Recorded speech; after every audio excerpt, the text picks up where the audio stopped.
especially foreigners, must understand that we are not in a position to nurse their feelings, because when we're talking about South African laws, we're not expecting foreigners to have a say.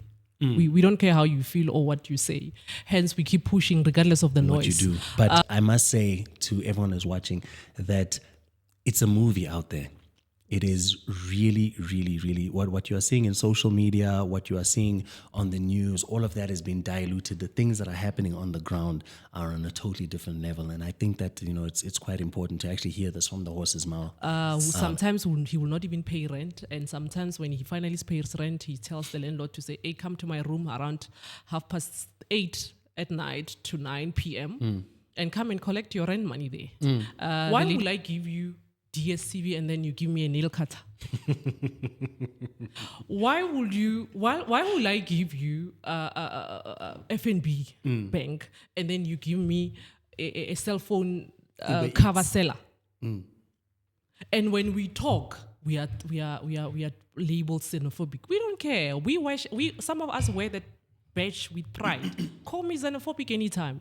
It's not going to change the fact that I'm not going to stop what I'm doing, implementing the law and ensuring that the most important document after the Bible in this country, which is the Constitution, is implemented, is enforced to protect our wealth and our country and its citizens.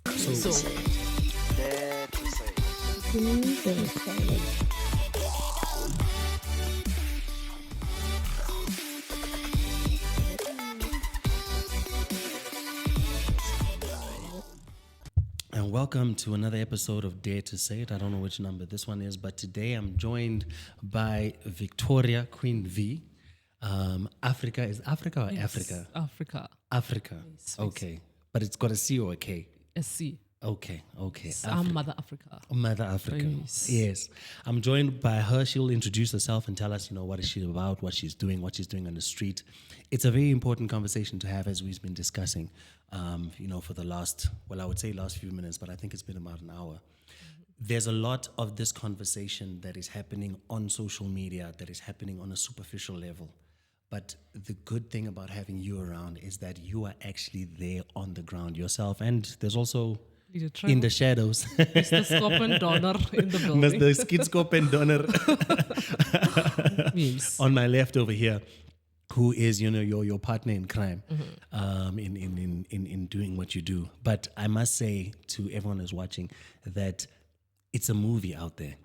It is really, really, really what you are seeing in social media, what you are seeing on the news, all of that has been diluted. The things that are happening on the ground are on a totally different level. And I think that, it's quite important to actually hear this from the horse's mouth as to what is happening, what needs to be done. Because only when we really understand the problem and we understand the landscape can we really start making decisions. True. So I told you that the first time I got your contact details. I was like, hey, who's this lady? And I Googled and I found some AI-generated little story.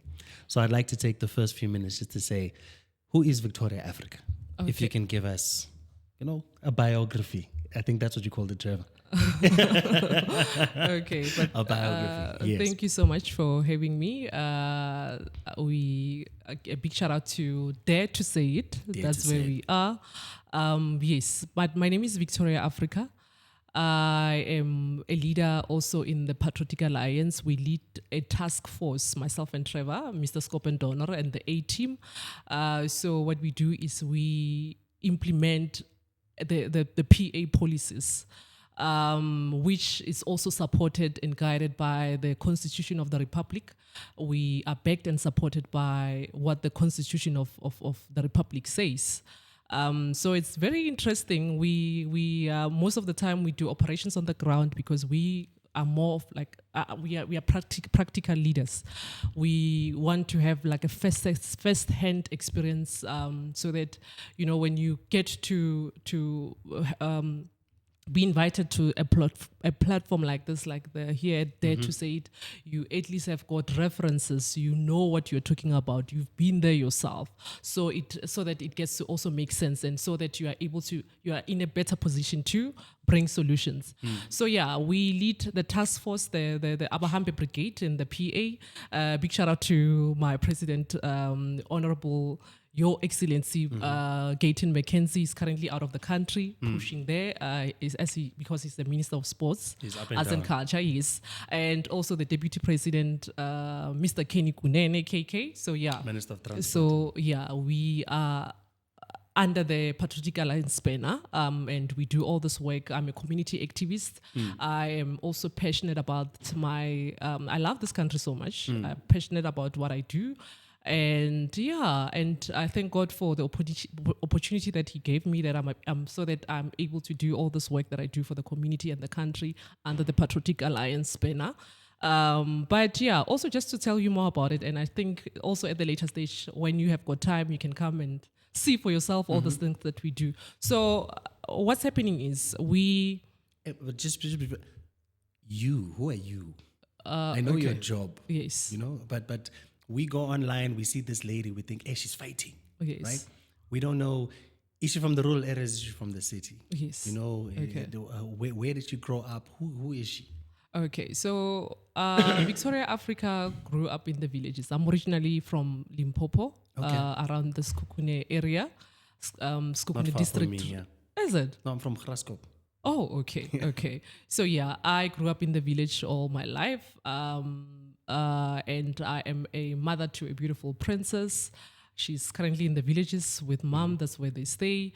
But also, I really don't have much to tell, honestly speaking, especially in terms of the community work that I do, or the work that I do. I've been one person that wanted to do your TV presenting when I grew up. I wanted to do your radio but because I've got a very close relationship with God, God said, I'm taking you this route. I want you this side. I've never participated in politics before in my life, even when I was growing up in the villages. I remember when I started, I think back in 2017, because I've always been one person. I'm a very prayerful woman. I am a prayer warrior. So I remember this one time when I was praying, God said to me, because I will normally pray for my country. Yeah. And God said to me, I want you to also pray for Africa. That's where the whole thing started. And that's how this journey started also. So in 2019, when I started participating in politics, I reached out to other organizations because my focus was on addressing women issues and economic issues under the Victoria Africa Foundation. I had registered a foundation back then that where I was busy with social ills, especially issues that are centered around women, and then the economic issues, obviously. But God said, I want you to come this side, which is the political side of things. So that's how things are started. But I really don't have much to tell about my personal life. I can tell you now that I am a girl. I'm for God. I represent God. I am here because of the love I have for God, and I literally live for Him. And I am guided by Him. I love this country so much, and its people, and No. I must say that when we were just before we started recording, Trevor said lights, camera, action, and the camera died. And then the camera died, and and then you then said it's maybe because we didn't pray. I remember you saying that. Yes. And before we came here, we also need to mention that I asked, "Do you drink whiskey?" Yes, But it turns out you and Trev, you guys don't drink. No, I'm the heathen here. I'm the sinner here. But I do think it's very important because, like I did in the beginning, we told you a bit of our background. We are Christians. We are Torah observant. I think we were talking about Leviticus 11 before you came here. And one thing that we believe is that we need to take dominion of what God has given us. We need to improve it. We are all commanded to multiply. Yes. And in everything we do, we need to emulate God. Yes. Right? Amen. So that is our mantra as disciples of Christ. And it's quite, and I think it's actually quite fitting because, people always think that, Apostle Paul was old. These people were like in their 30s and 40s, and then God told them, no, it's your time. Yeah. So I think maybe that's with you. That's why, the personal story may not be a long story. No, I started in the DA, I then moved to Good, and then I moved to PA, like some of the recent reshuffling inside the PA. We won't mention names there about Jacobs and such, right? But I think that maybe, it's one of those callings that it was the right time, you were the right person, the right opportunity came by. And funny enough, when I started in the political space, I remember on Twitter we were pushing this hashtag Put South Africa First. A big shout out to Lerato Pillay, who had a big account, and he will normally address this all these crimes that we see committed by foreign nationals. So then I started also doing my research regarding these people that are in the country, because from the Victoria Africa Foundation, I remember I used to complain especially a lot about this tendency where you see African migrants migrating to other countries. Like I had picked it up there that Africans don't like building. Whenever they face challenges in their country, all they think of doing is to migrate to other countries, which is unhealthy for the continent. That's why we look the way we look as the continent. That's why we are undermined by and we are currently a laughing stock because people in the African continent. They don't believe in building, and in fact, the intelligent and capable African people are all over the world helping other people build their economies, while they've left Africa burning to ashes, which is unfair. So I had started addressing that part until I met the Patriots on Twitter, where they were addressing or highlighting these crimes that are committed by foreign nationals on a daily basis in our country. And the hashtag Put South Africa First was created. And there was also a lady, Tabelo, that was also working closely with Lerato Pillay at the time. Then she reached out to say, hey, we would like you to, we've seen you pushing. We would like to ask you to lead Put South Africa First. So we started now opening WhatsApp groups with patriots, engaging on this matter on a daily basis. We took it now to WhatsApp on a more private space. Now organizing ourselves and also having an organized formal structure that can lead. So that the plan was to take the government to court, because we didn't understand why will a government that is aware of the law and what the constitution says fail to implement the laws to protect our borders, to protect the citizens, our health and resources. So that was the plan. But anything that you build takes time. It doesn't happen overnight. So it was quite a journey. It was difficult. We sometimes we didn't see eye to eye with other patriots. We had fights. So all those challenges we had to go through. But that was in fact my first time forming part of any organization. A civic movement rather. And subsequent to that, I was then recruited by the PA. No, there was first a political party led by Mario Kumalo. Big shout out to Mario Kumalo. He's very clued up when it comes to law. I'm sure maybe one of the good days you'll host him. Very brilliant guy, very intelligent, and I'm sure South Africa will love to hear from him. So I was recruited by them. I was their national chairperson for a while, but things didn't go well, unfortunately. And shortly after that, it was not a big party. They were still trying to find their feet in the political space. And I then shortly after that, I was recruited by the Patriotic Alliance. Then I've been with the PA until now. Okay. So when I got to the PA, then I still also continued to push and do the work, do these operations ourselves. I don't know if you've seen our programs where we were closing the hospitals, also enforcing Section 17 of the Immigration Act that says foreign nationals, when they come to our country, if they need medical attention, they must go to a private healthcare facility. So we were challenging government because we were aware the government is not even aware of that. So we also had successful programs with the spaza shops, where we were closing spaza shops in Soweto. Hopefully I'll tell you all about it, and let me pause there and allow you to ask me questions. Okay. I'm just going to shoot. Okay, so your field work, you are really understating it at the moment when you are talking to me. And I think there was a specific instruction. So they tell it like it is. Yes. No dare to say it. It's more of a movie than what you are saying. True. Okay, can you tell us what are you seeing on the ground? All right. So let me start with spaza shops. When we, especially when we do spaza shops, there's always this resistance that we get from foreign nationals, especially from the Somalis, the Ethiopians, the Bangladeshis. So when you go into those communities, you find in most cases that they are even refused to vacate the premises where they are running their businesses. They are always undermining the landlords. They don't even pay full installments. They are monthly rentals. They don't want to pay full amount. You told me about the one close to Westbury. Yes, there was one in Westbury that way I did with the Queens. Big shout out to Queen Rose, Queen Susan, and Queen Paula and them. So we had a very successful operation in Claremont where this guy, I think he was from Ethiopia. So he's been staying in that property, operating his business in that property for like 5 years. Sometimes he will not even pay rent, and sometimes when he finally pays rent, he tells the landlord to say, hey, come to my room around 8:30 at night to 9 p.m. And come and collect your rent money there. The lady was a single woman staying with her kids.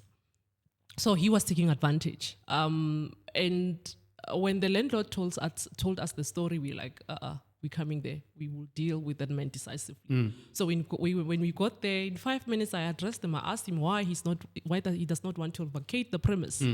He gave such silly excuses. He was even showing us the roof, saying, I fixed the roof. And I was like, but that's on you because you are renting here and you decided to fix the roof on your own. That does not mean if you decided to fix the roof, you can't pay rent. This is not your house.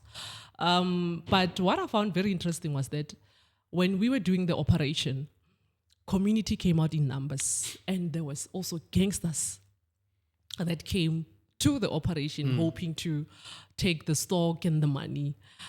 So we normally will take out their stock, put it outside, make sure that you've got your money with you, that you've got your cell phone. So you mean everything is safe? Available. Yes, you've got it in your care, and we deal with taking out your stock. Then we put it outside, and also once we take out the stock, we protect it to ensure that the community close by doesn't loot.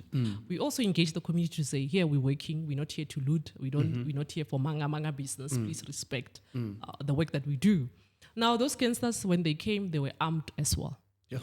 Now you are faced a group of women, around 10 women. There's quite a number of people that are there from the community. We can't even speak to them because now they want to push a certain agenda, and we are representing a political organization, so we don't want a situation where things get out of hand and it looks like we are hooligans and stuff like that. So the gangsters, when they came, they started demanding, wanting to take stock, but the ladies were fighting. I work with soldiers. A big shout out to my queens. They literally were throwing grenades at the gangsters, even though they were armed. And I can promise you, hence, it's important for us to pray in each and every operation because it is God that was protecting us. You can't be fighting gangsters that had guns with crates and a can of baked beans and fish and tin fish. Imagine. But we won. We managed to solve a problem that was there for over 5 years. And I was so happy and I was grateful to God. And when the police came, they said they didn't have enough manpower. They refused to engage the gangsters. They said, they don't want to get into trouble. I even asked them, can't you at least shoot in the air or something just to disperse these people? They refused. They were afraid of the gangsters, but the queens that I work with said, no, you're not going to do that on our watch. So they fought back hard like true soldiers they are. So yeah, and we literally, that lady, even now, we still in constant talks with her. She's very appreciative. She tells me all the time that I can never forget you guys. Yeah. So that's where we are. And the thing is also with our spaza shops that we close, we make sure that South Africans are owning the spaza shops. They are running the spaza shops because we don't want a situation where you close a spaza shop, then another Somalian come. You get. So there in Soweto also, we had the same issue where a group of Somali, I think we took over 20 stores in Soweto, but there we were working with other organizations as well. There were also these ones that fund local entrepreneurs. So they gave South Africans stock worth 20,000. So that they can, say once we remove a foreigner, we put a South South African, because they've been out of business for over a decade. They don't have funding to start these businesses. So the least we could do was to give stock. So they started running the shop, the spaza shops. But before they started running those shops, we made sure that we renovate the shops, give them a new look. They had tills. They've got. They're very different to what you see, the type of model that the Somalians and them have introduced. So the Somalian model is like a jail cell. Yeah. I get there, there's a small little cubicle, a small little hole. I ask him for the one, he gives it to me. But I'm outside, he's inside. Yes. Right? So you have it's a little supermarket, like a cafe. It's more like a mini supermarket. Yes, I can take a basket. Yeah. So with the Soweto ones, we have not really. They are not. We don't have such designs as yet. But the ones that we're introducing, you'll form part of. You'll come with us. We'll show you there. Some of them are in Orange Grove, right? So we will invite you so that you can come and see. They've got its own packaging.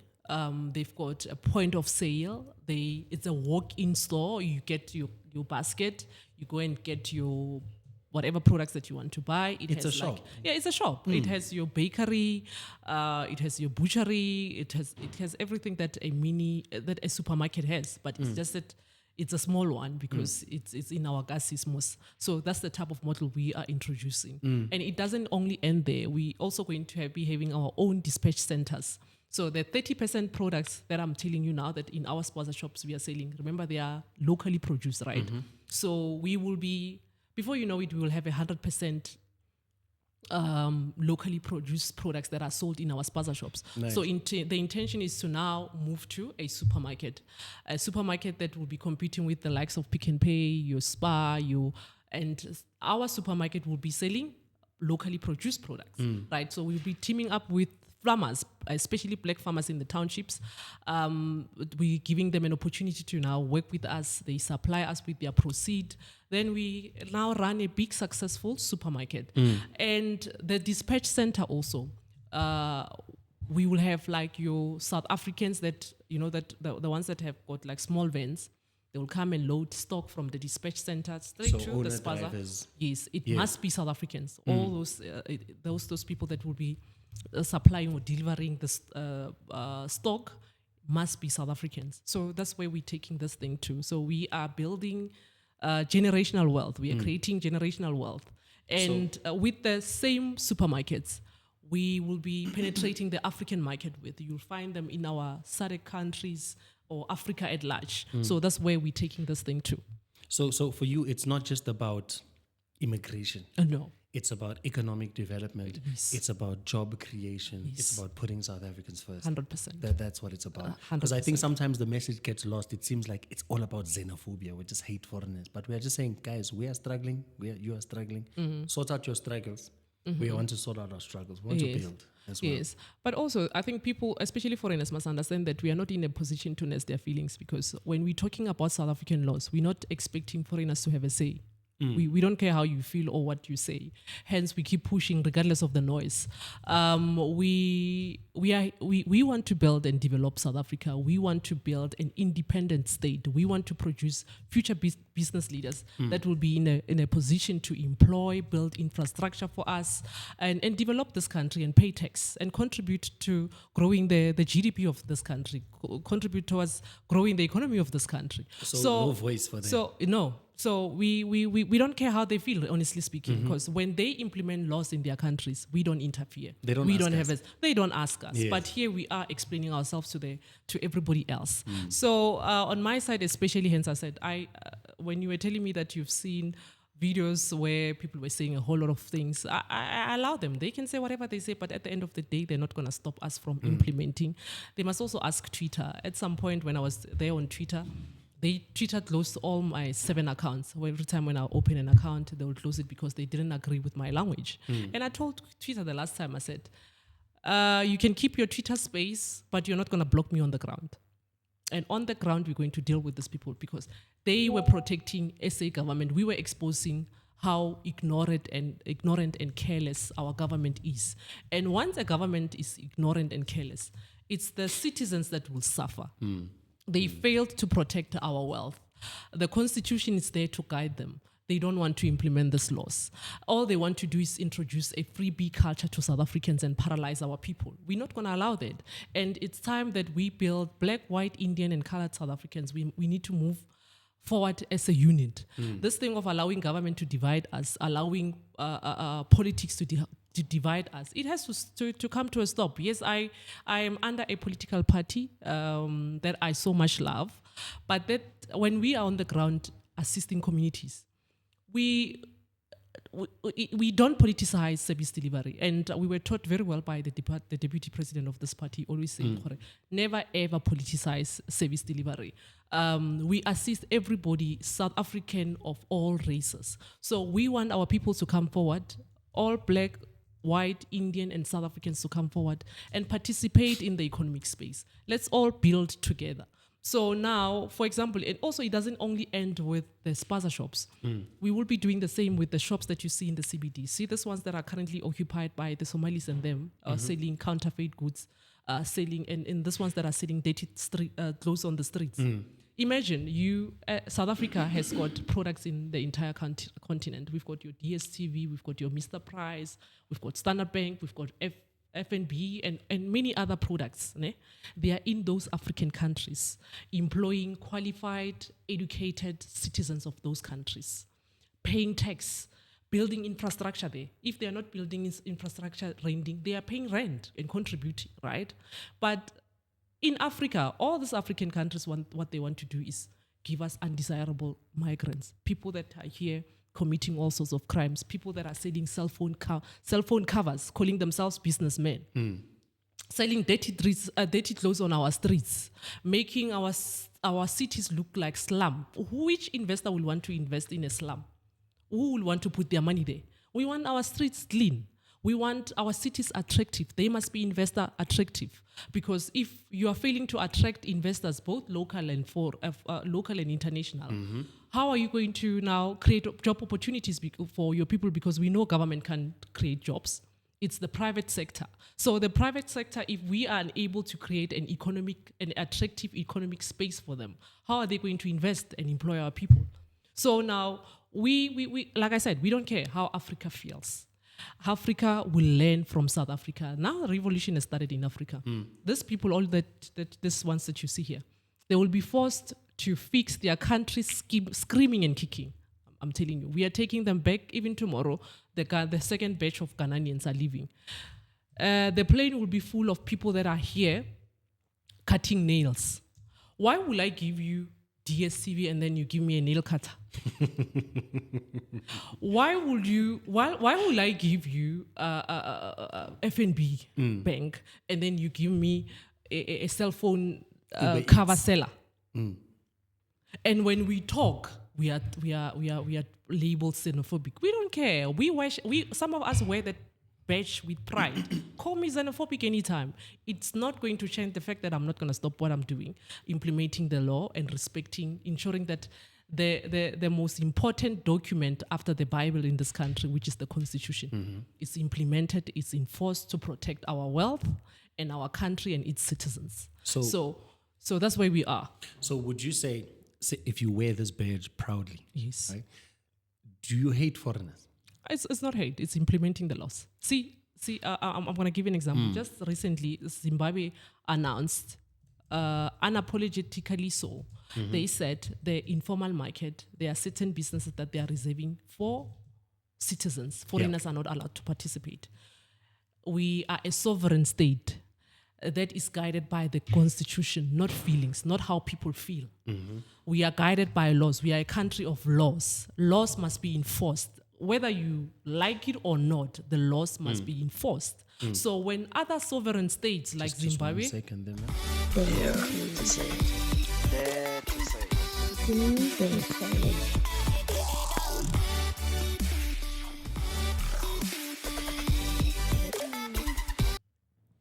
Sorry, we're back. Yes, thank you. So I was saying to you before the ad break to say, when Zimbabwe and Tanzania, just also not so long ago, Zambia, I don't know if you've seen Tanzania just also announced that they are reserving the informal market strictly for their own citizens. There was no noise in the African continent.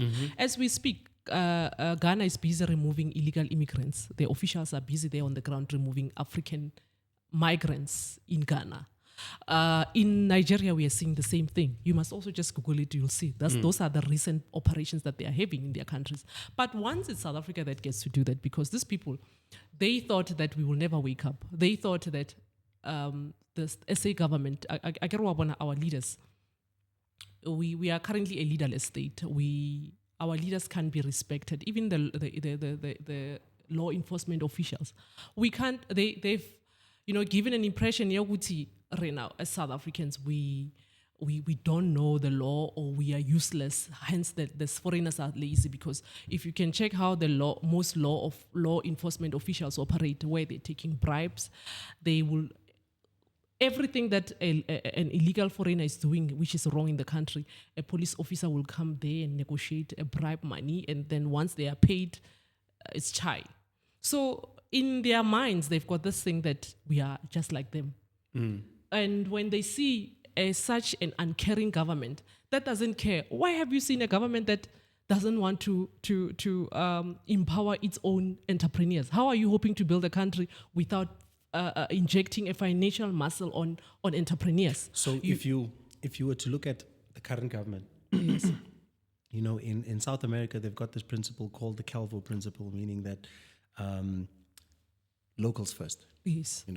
Because as you would have seen in South America, the people from the US would go to Cuba, dominate, open the big companies, do whatever they want. They had the Anaconda oil project down in Chile and Bolivia, where the saying that they used to have in South America was that Mexico is the mother of foreigners and the stepmother of locals. Do you feel that the same thing is happening here? Yes. That because while I was researching for this, it seems that whenever there's xenophobia, the government comes out and says, stop. Yes. But when we have problems, when we are complaining, Yes. when we have these issues, they're like, no, Tulani. Yeah. Yeah. So it seems like we are that stepchild. Yes. Your mother has died, and now you're with this stepfather stuck with him, and you're asking for things and says, no, it's not for you. Yes. And you know why? Most of our government officials have got business interests outside the South African borders. They've got businesses in this African countries. So hence I'm saying our leaders don't understand trade. They don't understand what a trade is, an exchange of goods. So they want to give products to the African continent, and in return, the African continent has nothing to produce but to give us illegal, undesirable migrant for that matter. Nail cutters, hair cutters, and we Things that local people can do. Yes, there's things that people have that we can do. And the law also on our side is very clear. In fact, in South Africa, that the only groups that we're supposed to allow in South Africa for work are those that are occupying critical skill jobs, right? And potential investors that meets the investment margin of 5 million. So those are potential investors that will be in a position to employ when they get here. Not people that are going to come here and take money that is not even taxed from us and take it from to outside. So I think the terminology that's used by international lawyers is that there's a difference between justice and justness. Justice means that the law needs to give a moral or a just outcome. Right? So where there's a lack of justice, it means that the law is wrong. Right? So for instance, if you walk into a country and the law says don't marry a 9-year-old, right? That's an unjust law. But here we have the laws, and the laws are right. Yes. But there's just not enforcement. Yes. And so there's not justness. And again, also to add what you're saying, especially when you're highlighting what you've just said about marrying, where different sovereign states have got their own ways of doing things and cultures and cultural beliefs and stuff. We've got so many cases of this foreign nationals that are molesting kids, that are raping kids, because where they come from, it's in law. You literally are allowed to marry a 9-year-old. Then when you get into South Africa, you don't see nothing wrong with sleeping with a 9-year-old girl or boy. I remember there was a case that was brought to our attention from Deep Sloot. So this guy will call this 4-year-old every day. He owns a spaza shop. A 4-year-old. A 4-year-old girl. And every day, what he was doing is he will call that girl, get him into the spaza, and then put his finger there and try and, like, on a daily basis, he will go and try and open.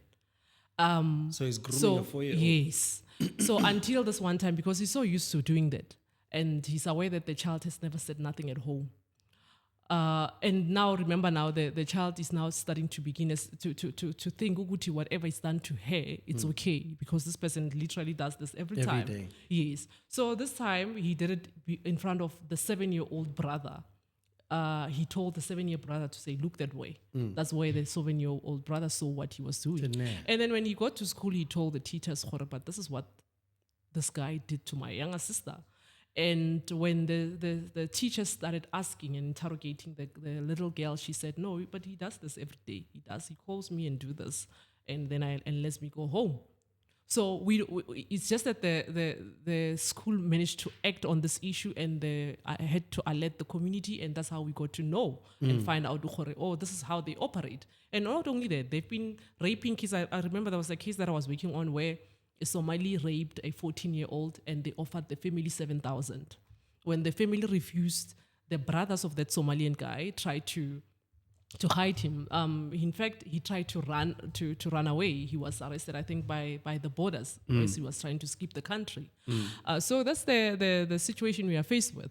And this is brought by and sponsored by our useless government that doesn't care about its own citizens, because if they were to implement these laws, we were not going to be in this position. We were not going to have citizens that are forced to fight with these people on a daily basis, and forced to live with these people that they don't even know or want in their communities.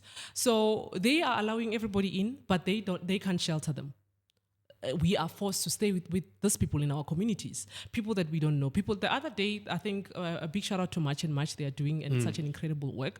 They had a successful march in Joburg. And prior to the march, I think some of the supporters, because I don't think they fall under the Ngizo, I don't think he's a March and March member. Am I wrong? Am I right? I think they just collaborate and work together and support each other. So they had this operation in town, and they were engaging this group of foreigners that were there just roaming the streets. And it was discovered that that man is a wanted man. Where he comes from, he killed so many people. Just having a normal engagement with a stranger on the street, asking her, but why are you in the country? There was resistance from that group, because they wanted, you know how men are, so they wanted to fight each other. It was, but for the fact that in that 5 or 10 minutes clip, we discovered that Malawi government, I think it was Malawi government, I speak under correction, that said, we are in fact looking for that man. We've been looking for him for years. We didn't know he was hiding in South Africa. So that tells you, amongst ourselves, we stay with murderers, people that have killed people where they come from. So if government had implemented the Immigration Act 13 of 2002, in South Africa, we would have the critical skill workers, we will have potential investors, we will have foreign students that are after completing their studies they are expected to return back to the country of their origin, because that's what the law says. When you are after completing, you need to return back to the country of your origin. We will have tourists that will also return back after when their visa expires. So that tells you, it means we will have been left with a small group of foreign nationals that we can control and monitor. So now you've got a government that is allowing everybody here. We've got millions of foreign students that don't even go back after completing their studies. And we don't even have an evaluation or monitoring team that gets to ensure, once a Victoria who comes from Ghana or Nigeria, after completing their studies, they return back to their country. So those people are here looking for work in South Africa, working in all the companies and making it difficult for South Africans to find jobs. Government is not doing anything. So when it comes to investment, look, there in the city, we've got financial advisors, we've got the finance department, we've got mayors, we've got premiers in Gauteng. But our CBDs are flooded by illegal immigrants that are sitting on the pavements. They don't even understand a pathway. It's meant to allow citizens to walk. It's pavement. a pavement. It's for walking. Yes, it's for walking. It's not a shop front. They've occupied every pavement. So we've been cleaning the city. We've started there in De Villiers, myself, Trevor, and the first operation we did it was myself, Trevor, and Mama Rose. Queenie was there, but she had to go to the loo when we were doing the operation. We asked the Gauteng wardens to join us. I think we found 7 of them. I think 7 or 8. Yeah, it was around, yeah. We went into that street. We found thousands of them selling, occupying that street from Wabana go MTN right, until Park Station. When we got there, it was thousands and thousands of those guys selling useless, dirty clothes and shoes, counterfeit goods for that matter. And remember, those businesses are now making it difficult for the likes of Edcon, for the likes of Edcon Group, your Edgar's, your Jed, and your Fushini Group, your Mr. Price, to make money because they are taking from them. And remember, those businesses are legit businesses that are employing our citizens. That they are creating jobs, they are paying tax, they are renting wherever they are operating, right? They've got head offices around and building infrastructure for us. Those are businesses that we must protect with everything that we have. But SA government has allowed these people to flood our markets with counterfeit goods. They don't care, but we've got financial advisors sitting there in government offices. We don't know what is it that they're doing. We don't know what type of advice they are giving to the state, because why would you allow illegal immigrants to flood the economic space? The duty of a government, especially in the city, is to ensure that you collect revenue. So when you have got illegal immigrants that are not compliant, that are not paying tax, that are not employing citizens, we're now utini as government. You see, before in towns, we used to have Abu Foshini Group, those stores. Yes. We used to have Carlton Center was a thing. Yeah, we used to have this furniture shops, Louis, Barnes, Joshua Door. Yes, those were legit businesses that were employing South Africans, that were sustaining their families. Now they've been closed down. They were forced to leave town, the CBDs. We've made a way for unattractive foreign investors that are selling counterfeit goods. So does it make sense? So it's a vicious cycle in that before this current government took over, there were these legit businesses. Yes. These legit businesses were giving jobs, so unemployment was lower. Paying tax. But because they were paying tax, infrastructure was better. Yes. Because they were employing people, there was more money to be spent at home because everyone had a job. Yes. That means I could afford to then go to Edgar's, to Joshua Door, to all of these type of places. Thank you. Whereas now, Edgar's and Joshua Door can't open in the CBD because their security bill would be crazy. Yes. You know?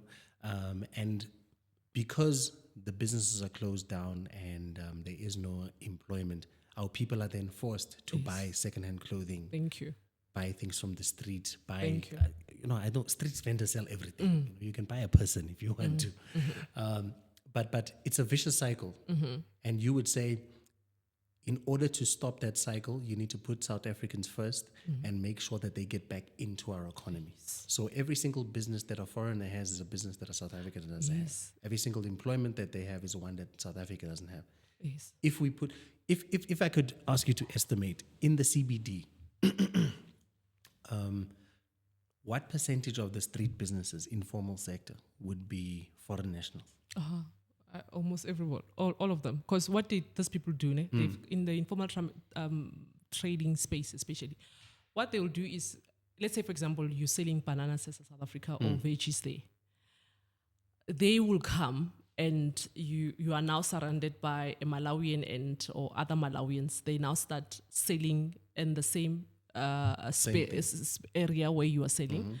And what will happen to a South African is you'll get robbed on a daily basis until you're the only person that will get robbed out of the entire... This is what you are seeing on the street. I'm telling you, yes. Then you get robbed on a daily basis until you you know what? It's not for me. Yes. And before you know it, once you stop selling, you find a Malawian there the next day or a Zimbabwean, whoever.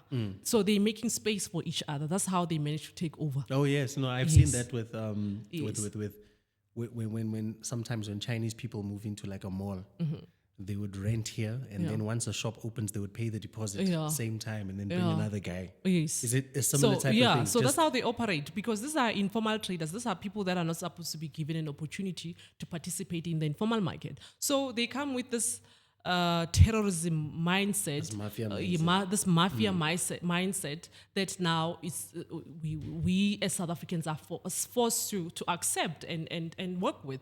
And unfortunately, it's not going to happen because some of us, we are wide awake. And another thing, remember also, it doesn't just end there with a Edcon store employing citizens. Some of these shops, they were also employing your university students, people that can afford to take themselves to school. Do you get? They on weekends or whenever they are not good, they will go and work there. Do you get? Then you are now also solving a problem where young girls don't have to rely on blessers to live. Yeah, she can get. You get whatever money that you get. You are able to do your own hair. You are able to buy yourself toiletry. You don't have to now force to sleep with people that you don't even want to. I'm not saying I'm promoting sex work because God knows I can never do that, right? But what my point is, we need these jobs. These jobs are important for us, not only for South African families, but also for students. And remember also the Edcon group who used to have your call centers where they were employing thousands of South Africans that were earning enough to sustain themselves and their families. So now when you take out that market and replace it with useless so-called investors that can't even employ your citizens, that are employing follow foreign nationals. Because if you go to those shops in the CBD, you find Malawians and Zimbabweans working there, and they are underpaid. They don't want to pay minimum wage. That's why they don't want South Africans. They know I can literally give a Malawian 1,500, and they are not going to complain. Do you get? So what would you then say to a pushback saying that your operations are focused on areas where there's black people, in Soweto, in Deep Sluit, in the CBD, etc. Whereas Take a Lot is in Midrand. Magen Bean, all of these restaurant chains that maybe employ foreigners, they are not there. They are there. They are in Sandton, Midrand, Edenvale, those type of places. What is blocking you from going to those places? No, we have been. It's just that most of our operations are where we are based. We are in Soweto on a daily basis. We are in town on a daily basis. So but you're that does taking not care, mean, well, of get your our own house space. clean Yes, first. yes. But that does not mean, like I said, we've also started with engaging employers. We are now moving into industrialized areas where we engage employers and say, employer people, as long as a foreign national has documents or no documents, but they are occupying a non-critical skill job, we want those people removed. Do you get? So we are a small group. We are unable to do as much as we would love to. But that does not mean those ones that are in Sandton. Some of us, even on my day-to-day basis, even now when we live here having lunch, wherever at the restaurant or whatever, we always make sure that we clean. Wherever we are, we clean. Just the other day, we were having a meal in Sandton. We had a meal in Sandton. And immediately I was watching, as we eat, we are waking. When I'm done eating, when I'm sure I'm full, I go, hey, Mr. Manager, what's happening here? so luckily the restaurant where we were, it was 100% South Africans. So I even spoke to the manager and said, you know what, give it up, a big shout out to you and your team. Thank you for employing locals. So we want people that are coming to our country to add value. We don't want people that are coming here to be a burden and strain our resources. We don't want people that are going to compete now with locals for jobs. And we also hear such other big oppositions where they will be saying, but why spaza shops? Why are you fighting for crumbs? Why can't you go to mines? Hey, Trinidad's crumbs are working for us. See, the plan that I told you that we have in regards to spaza shops, what we are doing. We are giving a township or Gasi locals an opportunity to create. So they might not see it. They might not see it now, but it's going to work as in the next 5 to 10 years. They will come and thank us because we will have our own supermarkets. We will have our own products that we have created. And it doesn't end there. We are coming also for the textile industry. We don't want a situation where we must now buy something from China that a South African could have designed it for us. We have got all this, and I just want to quickly also state this. Check this Just Somalis checking. The nails are South African. yes, hair, nails, South Africans. I go for my people. It's South Africans that are doing all those things. I remember the other day when they saw me, they said, "Oh, you're chasing Ghanaians. Who's gonna do? Who's gonna do your hair?" And I'm like, "Hey, I'm it's sorted. local. I'm sorted." That's brilliant. I'm a local queen, so I do local So you things. practice what you preach, and Yes, that's what you do. thank you. So, but we want the same in the textile industry. We want black, white, Indian, South Africans to occupy those jobs in the CBDs. We see there's our Soweto Boys, King Soweto Boys, that brand. We've got Abahambe. We want their stores here. We want to see also in the colored communities, what are they capable of producing or creating? Come forward with your products. We want their archer, everything. They must be in the supermarkets. The clothes must be in our CBDs. So your deco fan, your choreographed, we want those shops back in the CBDs. CBD cannot be a place for spaza shops and pavement sellers, Yes, it pavement reminds clothes us sellers. of what Carlton Center was like. Yes. Back in the day. I remember there was an ice rink at Carlton Center. And there was movie theaters, all over. Because my cousins were living in Hillbrow at the time when it was still, when Yeovil was still Jewish. Okay. If you can remember, because that's what it was made. It's Yeovil, it was a Jewish area. Okay. But so far back, that's when they were there. It was a totally different place. Like when you said you're going to town, you were excited as a kid. But now I'm like, the last time I was walking in town, like for a significant distance, my glasses got broken, my phone almost got stolen, I was in fights, Whereas maybe 20 years ago, it was something totally different. Because those shops that you're talking about, those employers, all of those were there. Young professionals were living in Hillbrow, in Yeovil, in Berea, and stuff like that. Because they were working at Bank City, at those law chambers, or next to court. They were working all of those places. Now, all of that has moved out. Yes, and also, just remind me, a big shout out to my nail tech. They're in Soweto, Jennifer. A big Stained by Jen. I usually go there with Trevor. And also the lady that does my hair, she's based in Baglu, Senton. Baglu. Yes, she's a Xhosa lady, a beautiful voluptuous. Okay. No, it's fine. Voluptuous woman. Yeah. No, but they're beautiful, Xhosa, beautiful. They come standard with the voluptuous. Yes. So we are big supporter of. No, but that's nice because you do your hair in your hair in Baklu. Yes. You do your nails in Soweto. Yes. So usually you'd want to do these things at the same place. But it's quite inspiring to know that you're willing to travel just to make sure it's local. Yes. Right. So it's not like those people that say, listen, I love South Africans, but when you get into their house, it's just foreign stuff. Yeah. So and the other day when we were having this conversation about the textile industry, we were even saying, Jorge, you see, we want to reach a point where locally produced products or designs, like the Soweto Boys that as I was saying, and those talented designers that are currently operating from their back rooms in Soweto or in Eldos or in our Kasis or even in the wide area, because I believe we've got designers there. Because the thing is, like I said, I want us to move forward as a unit, black, white, Indian, and colored. South Africans of all races, right? So now, I was even saying to this ones that we also need a touch of African feel. We need to infuse our products. We must infuse with like an African feel to it. We were even giving an example with the sunglasses to say, you see, imagine if we were to design our own sunglasses like this, and then they've this arm, the sunglass arm, it has like your Zulu, those patterns. Color, yes. or those Ndebele colors. Or obviously it can't be in brown. Obviously you need to be stylish. Yes. Design something very stylish for us that will make sense. And these South African products that are infused with an African identity or feel, we at the later stage will use to penetrate the international markets with. Because we have something. Yes, you see, Matkosa now. Yes. Matkosa has got stores in but the price is there. Yeah, but now they're being sold. I get the same thing that happens with Abu LV, Abu Gucci. Yes, they start somewhere. Yes, yabo. So later now they've been selling ridiculously expensive items to us, and they are buying. Now I don't own such because okay, I don't have money like that, but to buy myself an LV bag as yet. I need to work hard to get there.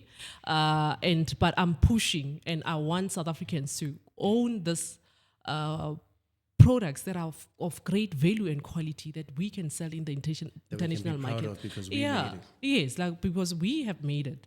And we will be having a market day very soon where they will put their products on display. They will be on show. So you guys must come and see what our people are capable of creating so that we start supporting. And some of those products will go to the shelves, right? So it doesn't have to be in the supermarket that we are planning to open, but also Libo Spa, your Pick and Pay, they can have some, let's say your acha that you've created. You like Achan? Yeah? No. I do, yes. I do. Skawaka Boma. I usually have acha and magwinya and your mangolas and in fact, talking about magwinya, I also said South Africans must have their own coffee shop where you will sell magwinya. Magwinya is the bestseller. It has been proved. It's always. I've seen even Portuguese shops have taken it up yes. now. And that's my problem. Yes. Our products that are from the townships, they take over and babona value in these products that we don't see. Imagine if we are to, in our Casimos, if we are to have a coffee shop that sells magwinya, you've put your acha, your whatever there, but you package it nicely because packaging is very important in this type of businesses. It has to attract attention. Then you sell it with your coffee that has been produced in the township as well. Then you sell it as a combo, right? Now I won't mind buying magwinya that will cost me 35 rand there in Sentinel or whatever Gasi Mall for breakfast because it's nice. It's lefakile ntho right. I want to know you've welcomed us very nicely. Nice things are happening. Snacks and living the way you gave the presentation itself. It's I'm important. like, I will take you serious because of how you presenting these things.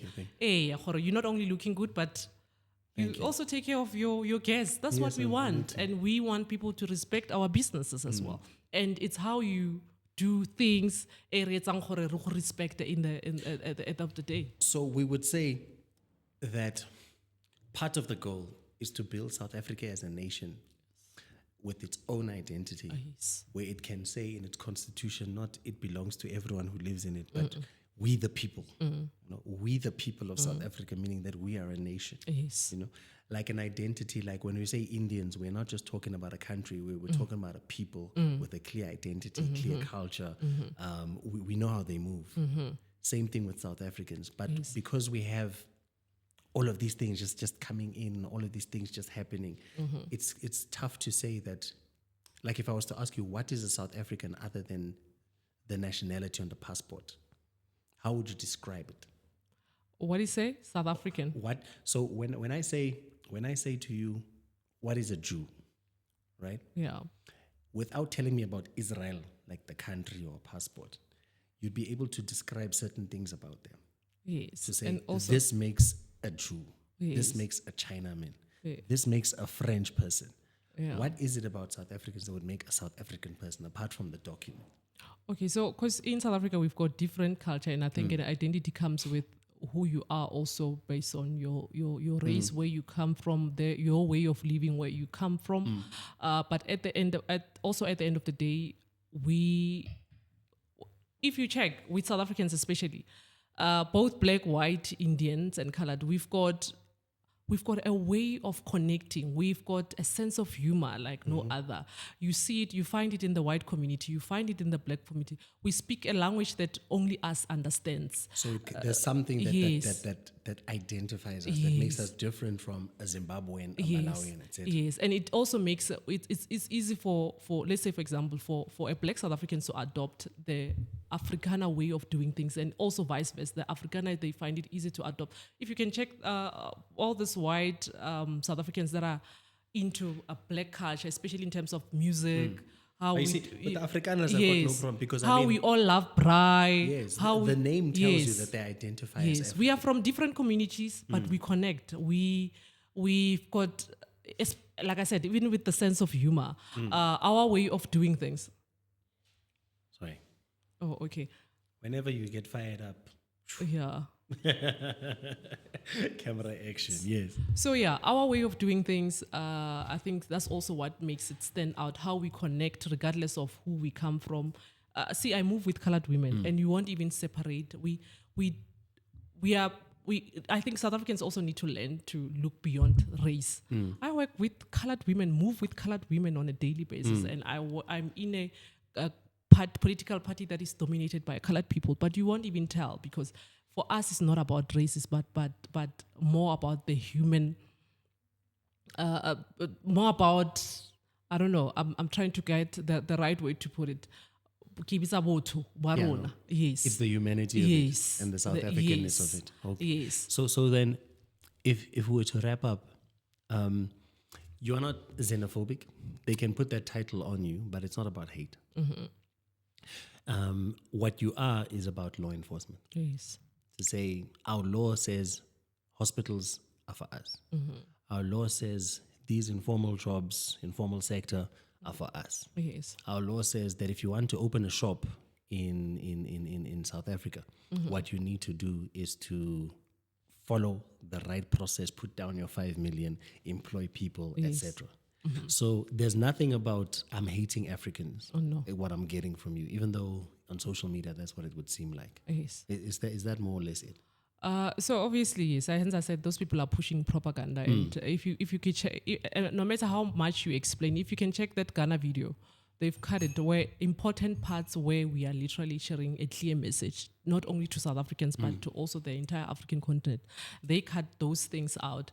I remember also there was a time where I was talking about the Peter Ndoro issue, saying people like Peter Ndoro, we want them deported. Peter Ndoro, yes, is documented in South Africa, but what is it that he's doing? He's occupying a non-critical skill job, which is a violation of the Immigration Act. The Immigration Act, Section 19 is very clear.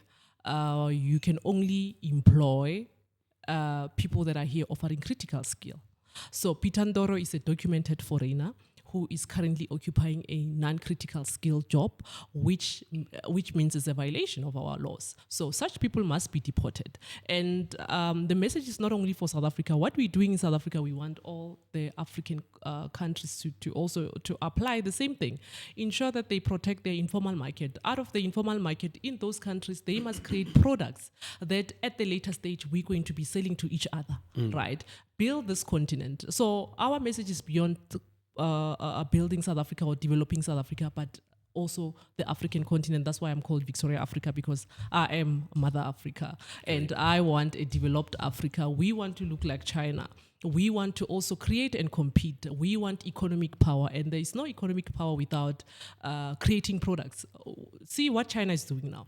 They are bringing your Jetor, they are bringing their J-Co, they are right. I trust you've seen it on the way. Yes, and the South African market is receiving those products very well. Why can't we do the same and create our own cars, laptops, phones, and go sell to Ghana? Go to the African continent and the world as large, like they are doing to us. So that's what I want Africa to do.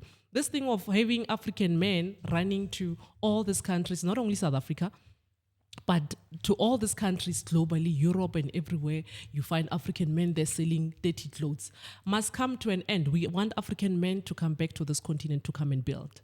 We want the entire world to chase African migrants and make sure that they deport them back to their respective countries so that they fix these countries, screaming and kicking if they have to. At the end of the day, it's okay. They can hate us as much as they want to. They can insult and call us names, but they will thank us later. So we really, like I said, I'm not interested in nursing feelings, but I want positive results. And there won't be positive results if we all feel sorry for Africans. Africans must be like other nations. They are capable, they are intelligent as everybody else. It's high time that we build this continent. While we're focusing on South Africa building products and doing all these things, they must copy and paste. Do the same thing in their country. So that's what we want. In fact, we're going to open a space, a patriotic space, where we will connect with activists from all over Africa, where we're discussing our issues and applying solutions as African youth or Africans. It doesn't have to be that you youth fix only. them in your country. Yes. You identify challenges there in Ghana or Nigeria or Zimbabwe. You tell us what the problem, what your constitution says. Does your laws protect you as citizens? Are you attracting the right investors and all those things? Like we are having issues in South Africa. Then we all sit in that platform and apply solutions at us as African citizens or African people. So it's time to build this continent, and no living man will stop it. Like I said, some of us, we are sent here by God himself, and we will be protected by him. The same people that are swearing at me now and insulting me, they will be calling us to come to their countries very soon. And when we get there, we will be visitors that knows when to leave. Yes. So it's very important. We are not coming to overstay. They must spot they must spot the difference. See, like I said to you, we want to develop the 9 provinces. We want a situation where, let's say, for example, you see what the private sector has done with Midrand, thereby your Mall of Africa area. It's now developed. It's beautiful. We want to waterfall area. So we want to build those cities there in your Limpopo. See, I was in Limpopo. We were in Limpopo when I was in Limpopo last week, right? The weather is beautiful. You will swear it's not winter that side. So imagine now we have got like a great PR teams that will now sell Limpopo. Your Northwest is also hot. In winter, you take leave, you take your family and visit Limpopo. There. We make sure that they build man-made beaches there. We drive in boats. More than Sun City. Yeah. Something better than what we see in Sandton. We want we want the CBD of Joburg to look like Sandton. That'll be nice. Do you get? So that's where we're going to. And we want the entire African continent to do the same. So they can say whatever, xenophobia, we don't care. Victoria xenophobia is okay. But at the end of the day, you are not going to fight what God wants for this continent. You are not going to stop what God wants for this continent. And you will comply whether you like it or not. Whether you do it screaming and kicking, it's fine. But you will do it. So that's where we are. Perfect. Tell me, March and March was obviously marching during March. Yeah. And they gave a deadline of 30 June. If you guys know about it. Saying that foreigners, you've got time. Yeah. Get your affairs in order. Yes. But if you are here illegally, yes. leave. Yes. What is the PA stance on that? So I will say on our side, let's just also correct. I think it's the Gather guys that are collaborating with Jacinda. Am I correct, Scope and Donald? I think it's not from March and March. I don't think the program is initiated by March and March. Okay. However, March and March, in my understanding, they are supporting what Ngizwe and Pakela Mtakati are saying, because I think they are the ones who issued the date. But these 2 groups work together anyway. However, we support anything that has to do with forcing or in fact raising awareness and ensuring that we African migrants in South Africa go back to their respective countries. We support. However, we don't support any acts of violence. We're not sure what the plan is because we've not received a formal invitation as the PA. In my understanding, we have not received anything of that sort. The president and the SG have not said anything about receiving an invitation.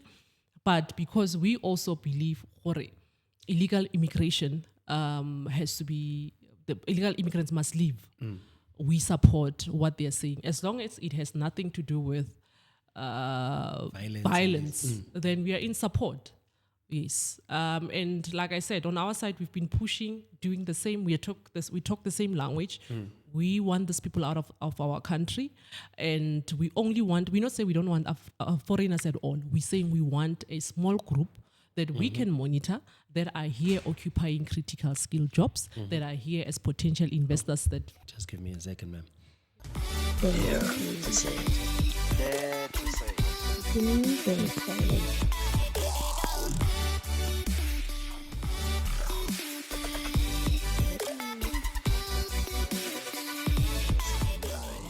Yes, ma'am, I interrupted you. Yes. No, it's okay. So yeah, but I'm like I was saying, we are saying we only want those who are going to offer us as a country critical skill, those who are here to as potential investors that meets the 5 million investment margin.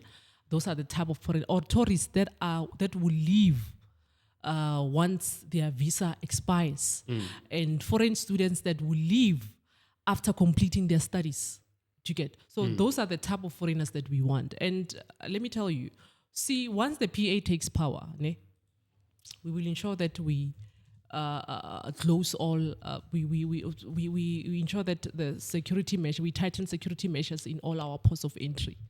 So, be the airports, any port of entry, we need to ensure that security is tightened there. And I don't know what the BMA is doing there, because the BMA seems to be allowing people that don't qualify to come into South Africa. I don't think those people understand what is expected from them as an entity. We cannot have BMA officials that are allowing taxis from Malawi or SADC region to come into South Africa as if we are a province of these countries. We want people that if ever you're coming here or sort of traveling document, it must be very clear whether you are a tourist. Those people that are coming here to buy veggies that the BMA is allowing there, it's causing us problems. So it's about time all these organizations and the likes, especially us in the Patriotic Alliance, reinsure BMA there in our ports of entry are getting things right. For me, from where I'm standing, I don't think they understand what they're doing, because if they did, we wouldn't have taxis and buses that are coming here doing up and downs, and especially movement that is not even monitored. After allowing them in, they don't even know if those people went back or not. They are telling you, we are coming to buy veggies or fruits there by the CBD. You allow such people in. What type of tourist is that one that comes here to buy groceries? They must take us serious. They must take us serious as a country and stop playing with this country. We are not a playground. No, true. No, true. Victoria Africa. Yes. Thank you for your time. Thank you for your insight. I think I've learned a lot today, from what is actually happening on the ground. No, so thank you for your time. Thank you for really coming through. We really appreciate it. Thank you so much. Have a nice day. You also, and thank you for having us. No problem.